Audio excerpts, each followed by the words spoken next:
Graça e paz, queridos irmãos, um ótimo dia a todos. Hoje, dia 1º de julho de 2025. Sim, estamos no meio do ano e estamos lendo o livro de Lucas. Estamos no capítulo 3. Vem comigo, porque Lucas ele é minucioso naquilo que ele está dizendo. Veja como ele dá detalhes do tempo em que ele está escrevendo. Versículos 1 e 2. No ano 15 do império de Tibério César, sendo Pôncio Pilatos presidente da Judéia, Herodes tetrarca da Galiléia e seu irmão Filipe tetrarca da Itureia e da província de Draconites e Lisânias tetrarca de Abilene, sendo Anás e Caifás sumos sacerdotes, veio no deserto a palavra de Deus a João, filho de Zacarias. Lucas é minucioso no seu ponto histórico enquanto ele está falando. Veja que o império agora mudou, não é mais Augusto César que está à frente quando chega este momento aqui da vida de Jesus, é agora Tibério, que é ali o imperador romano. Pôncio Pilatos ele está dominando a região da Judéia, ele foi enviado como presidente ou como governador ali daquela região. Herodes, ele é tetrarca da Galiléia, ou seja, ele domina 4 cidades ali, Filipe e outras 4 cidades da Itureia, da província de Draconites, e Lisânias era o outro tetrarca, o quarto tetrarca, quarto tetrarca, ele não é citado aqui, ali havia sido dividido entre 4 reis, na verdade, o que estava acontecendo. Um monarca, ele domina sozinho, um tetrarca, ele junta com outros 3, além dele mais 3 estão ali sendo os dominantes de alguma área, e ele cita ainda aqui Anás e Caifás, que nós sabemos vão estar participando ativamente do julgamento de Jesus, são os sumos sacerdotes, no plural. Sumo sacerdote deveria ser um só, para a gente ver o tamanho da corrupção que já estava ali no sacerdócio no meio do povo judeu. Ele diz que nessa época João começa a pregar, e João nós sabemos é o precursor de Jesus Cristo, é como diz o versículo 4, é a voz que clama no deserto, preparando o caminho para o Senhor.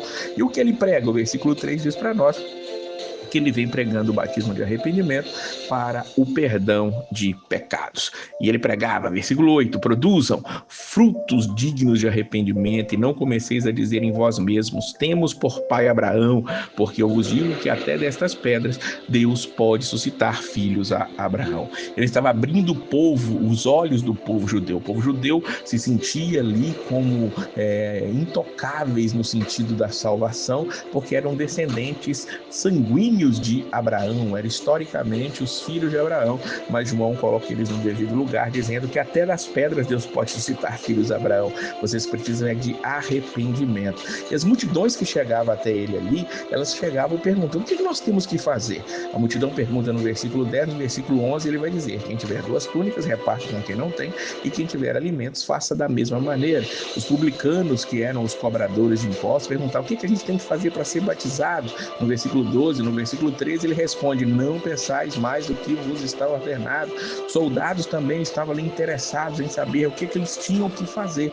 E no versículo 14, depois da pergunta, ele responde, a ninguém trateis mal, nem defraudeis e contentai-vos com o vosso sono. Veja que João está ali colocando as coisas no seu devido lugar. Ele está dizendo, você que está agindo desonestamente, está agindo truculentamente, você deve agora agir diferente. O arrependimento faz com que você agora tenha uma vida diferente naquilo que você está vivendo erroneamente. É isso que João estava dizendo. Mas as pessoas achavam que João ele era o Cristo, diz o versículo 15, e João vai deixar muito claro que ele não era. Ele diz no versículo 16, eu na verdade bati-vos com água, mas eis que vem aquele que é mais poderoso do que eu, do qual eu não sou digno de desatar a correia das alparcas. Esse vos batizará com o Espírito Santo e com fogo.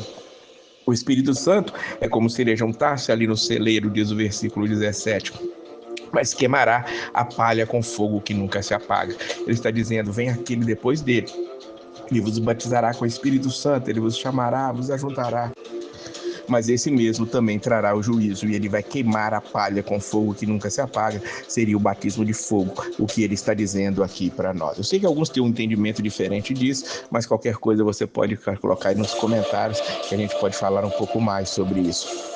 Versículo 21, ele diz para nós: como todo o povo se batizava, sendo batizado também Jesus, orando ele, o céu se abriu.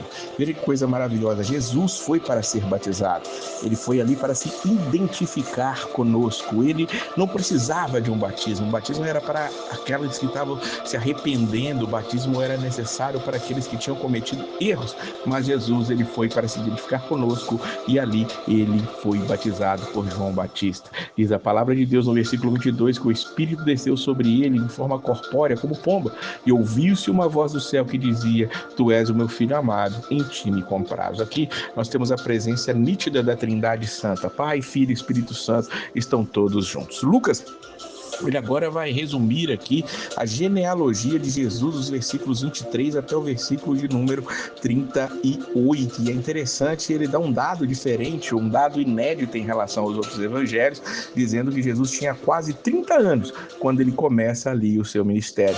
E ele começa falando que ele era filho de José. E aí ele vai dizendo, vai descendo aqui até chegar a Adão.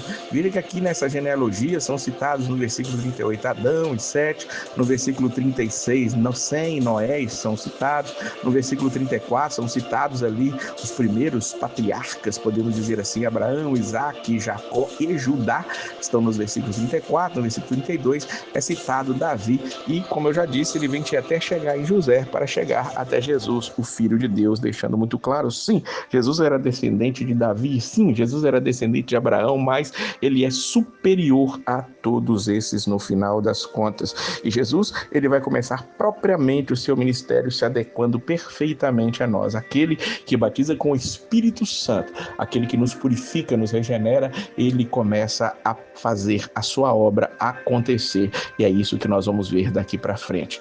Veja que Lucas, com suas minúcias, deixa muito claro o momento em que tudo estava acontecendo. E hoje, através da história, nós podemos olhar nitidamente quando foi que João começa a pregar, quando foi que Jesus foi batizado, e é maravilhoso nós percebermos que hoje nós estamos, e ninguém pode negar que nós estamos hoje 2000 anos depois de Cristo.